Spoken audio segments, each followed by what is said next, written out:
Salut, ici Jean-François de Sentier du Bonheur et aujourd'hui, on va parler du paddle, mais avant, générique.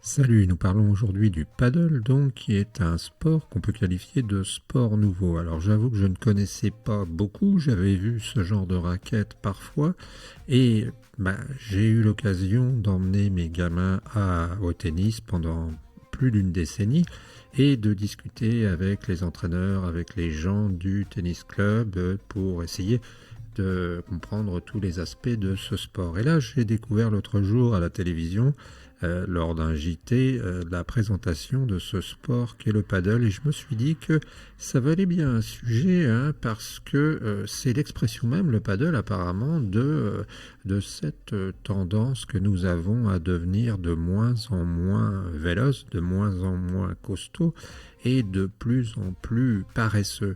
Et en fait, on retrouve ce trait-là dans beaucoup d'aspects, et c'est un exemple même de l'utilisation de beaucoup de caractéristiques de ce qui se fait concernant les sports et les nouveaux sports. Alors, j'ai déjà dit le bien que je pense du sport en général, des Jeux Olympiques et de cette grosse bouffonnerie avec cette cérémonie complètement stupide qui nous a ridiculisés aux yeux du monde. Mais je voulais dire simplement ici que avec l'exemple du paddle, on a l'exemple même d'une évolution sociologique assez simple à comprendre et assez logique finalement à décoder. En fait, qu'est-ce qui s'est passé? Eh bien, comme d'habitude, il faut rappeler 2 ou 3 composantes. Une des composantes, c'est que d'après moi, dans un milieu, dans un univers qu'on pourrait qualifier de normal. Alors on va me dire, oui, la norme c'est dangereux.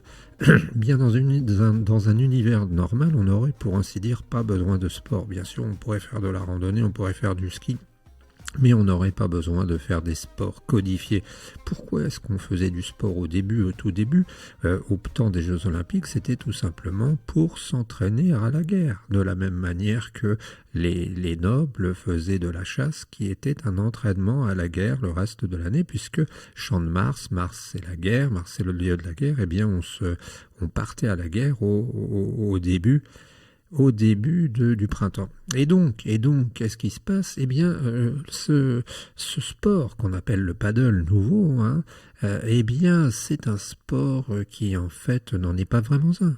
Il reprend toutes les caractéristiques, finalement, des sports actuels, c'est-à-dire qu'on présente quelque chose de nouveau, c'est-à-dire que ça s'inscrit dans le cadre d'un homme, on va dire, moins costaud, moins capable, et finalement, quelque part, je vais être horrible, mais quelque part, c'est une forme de, entre guillemets, handisport urbain, quoi. C'est-à-dire que, étant donné qu'on est en face d'un être qui a perdu ses capacités à la fois physiques et aussi intellectuelles, dans une certaine mesure, eh bien, on va faire du paddle.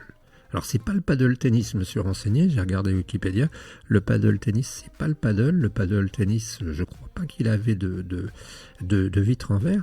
Pourquoi est-ce que ça a pris apparemment? Il y a plusieurs raisons qui ont fait que ça a pris. Moi, je me rappelle du directeur d'école de mes gamins, il y a bien 2 décennies, quand il est parti à la retraite, qui nous disait, je crois qu'il s'appelait Monsieur Hélène, il nous disait qu'avec le temps, il avait vu le physique des enfants évoluer, qu'il avait vu les enfants devenir de plus en plus longs et de moins en moins musclés. Et ça m'étonne pas.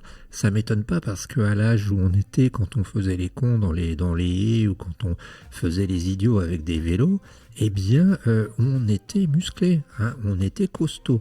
Et en fait, progressivement, on est passé à une société, on va dire, alors je ne sais pas comment ils appellent ça, mash potato, ou américaine un peu, où les gens passent beaucoup de temps dans leur salon, dans leur canapé. Et donc, les muscles se sont atrophiés, Et les gens n'ont plus été capables de produire les mêmes performances, entre guillemets. Hein.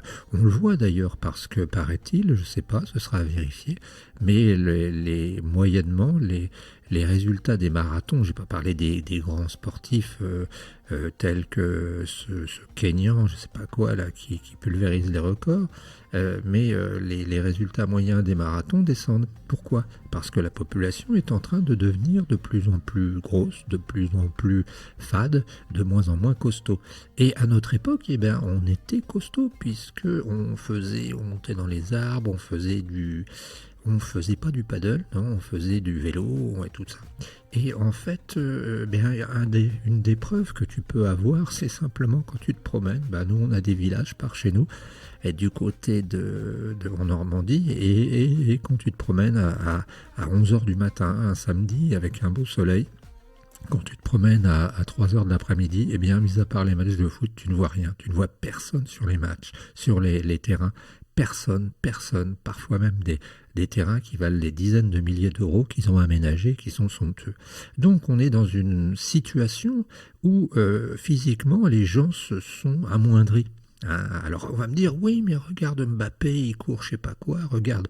Oui mais attention, Mbappé déjà il a des parents athlètes, et puis Mbappé en plus, ce qu'il a, cet homme-là, c'est qu'il a un physique exceptionnel. Donc on aura toujours par la courbe de Gauss des gens qui ont un physique exceptionnel.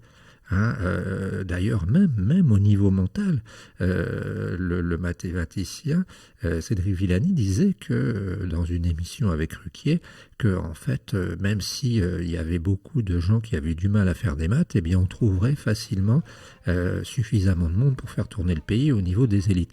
Donc c'est ça ce qui se passe. Donc on a une baisse de la capacité des gens physiquement à assumer, à faire le taf, et puis on a une baisse aussi, il faut pas l'oublier, intellectuelle, c'est-à-dire que le tennis, je sais, on va me traiter d'aristocrate, et c'est vrai que le petit club de tennis où jouaient mes gamins, c'était pas élitiste, mais on voyait que ça commençait déjà un petit peu à l'être. Mais si tu vas par exemple sur Caen et que tu vois le terrain qui est du côté du nord de Caen, là, les terrains de tennis, tu te rends compte que c'est un autre monde.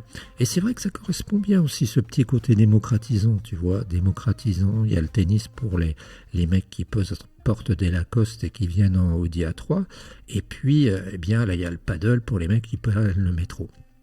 Mais ça montre pour moi tout simplement une incapacité, parce que le tennis c'est assez dur à apprendre, hein. C'est pas si facile que ça. Alors bien sûr tu peux te traîner sur un cours et faire le con, mais apprendre vraiment bien le tennis, c'est un travail qui ressemble un petit peu au fait d'apprendre la musique ou la peinture ou la littérature, et c'est quelque chose qui n'est pas facile forcément. Alors que là, avec le paddle, on réduit la taille du terrain, on rajoute des vitres et ça devient facile. C'est d'autant plus facile que les clubs sont partants, tu vois, il y a finalement presque toutes les manettes sont appuyées, avancées, tous les boutons sont poussés, parce que les clubs sont intéressés. Ils sont intéressés de supprimer des terrains de tennis parce que c'est plus petit un terrain de paddle. Ils rajoutent quelques vitres et puis ils louent plus cher. On nous l'a dit. Et puis le dernier point qui est très très important aussi, c'est que finalement il y a les fabricants, parce que je pensais à notre ami, comment il s'appelle, le Jules, je ne sais plus, celui qui a gagné tout au championnat, aux Jeux Olympiques. Eh bien le gars, je ne sais pas s'il gagne autant que le 10e de Mbappé ou le 20e, tout simplement pourquoi? Parce que bien souvent il y a des accessoires, hein. On se rappelle de l'affaire de Puma, je crois, qui avait demandé à des joueurs de mettre des Pumas à une époque pour un championnat, et ça avait fait vendre les chaussures. Léo Marchand, c'est ça. Léo Marchand, eh bien, cet homme-là, il a juste son slip, quoi, comme produit, comme matériel pour nager. Donc c'est pas évident, tu vois, quand t'as pas beaucoup de sponsors de vendre. Par contre, quand tu es dans le foot, c'est pas la seule raison, mais quand tu es dans des sports où tu peux vendre du matos, là ça devient intéressant. Et le paddle c'est pas mal parce que on va vendre des raquettes, on va vendre tout un tas d'accessoires, sans doute tous plus ou moins inutiles les uns que les autres. Et puis le dernier aspect que je voulais souligner, après ces 4 faits objectifs qui nous montrent que le paddle est un sous-sport, eh bien c'est que la raquette est absolument horrible. Hein, moi, j'avais pensé commencer une collection de raquettes, entre autres des vieilles raquettes en bois avec leurs cadres en aluminium. Tu sais, pas les cadres, mais les serrages en aluminium sous forme de croix, là, et puis les mettre dans mon bureau. Et en fait, où je suis là, et en fait, eh bien, c'était sympa. Mais qui penserait à garder des raquettes de paddle? Rien que quand tu les regardes, c'est de toute évidence un objet de, entre guillemets, de personne qui est physiquement diminuée et qui est obligée de recourir à un artifice. Déjà, rien que le fait que les gens ne se rendent pas compte de ça, eh bien, c'est la preuve qu'il y a un problème.